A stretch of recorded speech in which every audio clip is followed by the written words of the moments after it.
ইয়া আইয়ুহাল্লাযীনা আমানু আতিউল্লাহ ওয়া আতিউর রাসূল একবার হচ্ছে ওয়া উলিল আমরি মিনকুম।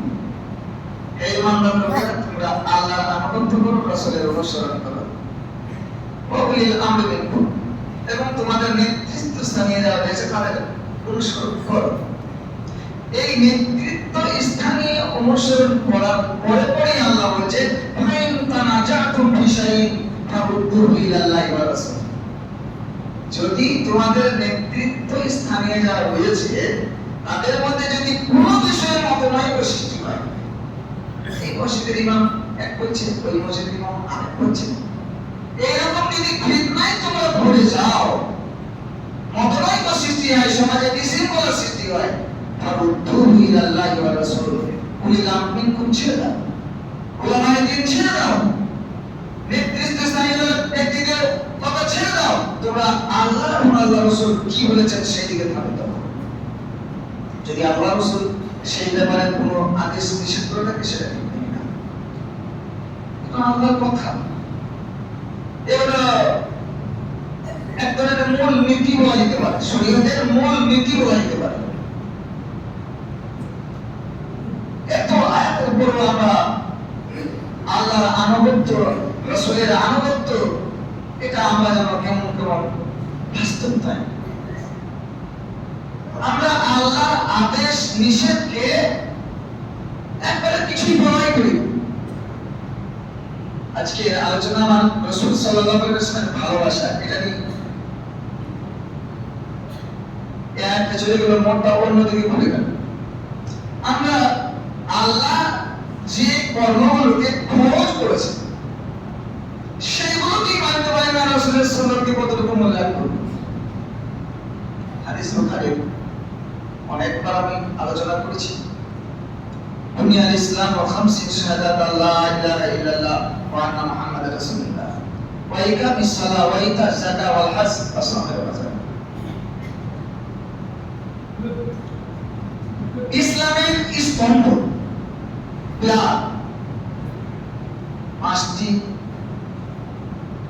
যে পাঁচটি পিলার এই বিল্ডিংটা রয়েছে, অনেক পিলার রয়েছে, খুঁটি রয়েছে, বিম রয়েছে, যদি এগুলোকে ছাড়ি দেওয়া হয় তাহলে বিল্ডিংটা টিকে থাকতে পারে না। তো পাঁচটি পিলার যদি আপনি নষ্ট করে দেন তাহলে আপনার মধ্যে ইসলাম থাকবে না। ইসলামটা পাঁচটি পিলারের উপর প্রতিষ্ঠিত, পাঁচটা স্তম্ভের উপর প্রতিষ্ঠিত। তার মধ্যে তিনটি ধনী দরিদ্র শিক্ষিত অশিক্ষিত সকলের জন্য, আর দুটি কেবলমাত্র সামর্থ্যবান ব্যক্তিদের জন্য। তাহলে পাঁচটি হলো আবশ্যিক পালনীয়, যারা সামর্থ্যবান ব্যক্তি তাদের জন্য, আর তিনটি সাধারণ যারা গরিব শ্রেণীর মানুষ তাদের জন্য, বা সকলের জন্য এই তিনটি ফরজ আবশ্যিক পালনীয়। একটা কি?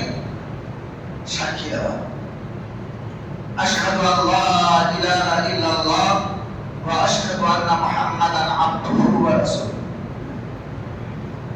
এই মর্মে সাক্ষী দেওয়া যে আল্লাহ ছাড়া কোনো সত্য উপাস্য নেই, এবং আমি আরো সাক্ষ্য দিচ্ছি যে মুহাম্মদ সাল্লাল্লাহু আলাইহি সাল্লাম আল্লাহর বান্দা ও তার রাসূল। এই শব্দটা আপনার মধ্যে থাকতেই হবে। আপনাকে এই কালেমা জানতেই হবে। যদি আপনি এই কালেমাটা মুখে উচ্চারণ না করতে পারেন তাহলে আপনি মুসলিম নন। এই কালেমাটার অর্থ জেনে তাকে মূল্যায়ন যদি না করতে পারেন, এটাকে সঠিকভাবে মান্যতা দিতে না পারেন, তারপরেও আপনি মুসলিম নন। আমি শুধু এই কালেমা আশহাদু আল্লা ইলাহা ইল্লাল্লাহ ওয়া আশহাদু আন্না মুহাম্মাদান আবদুহু ওয়া রাসূলুহু বলে দিলাম, আল্লাহ ছাড়া কোনো সত্য উপাস্য নেই এবং মুহাম্মদ সাল্লাল্লাহু আলাইহি ওয়াসাল্লাম আল্লাহর বান্দা এবং তার রাসূল, এটা মুখে বলে দিলাম। মুখে বলে দিলেই হবে।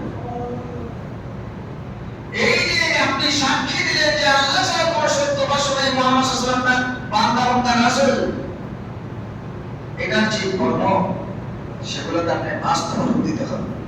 আল্লাহকে আল্লাহ বলে মেনে নিলেন, অথচ আল্লাহর হুকুমগুলোকে মানলেন না। তার মানে এই শব্দটার প্রতি আপনার ঈমান আনা হলো না।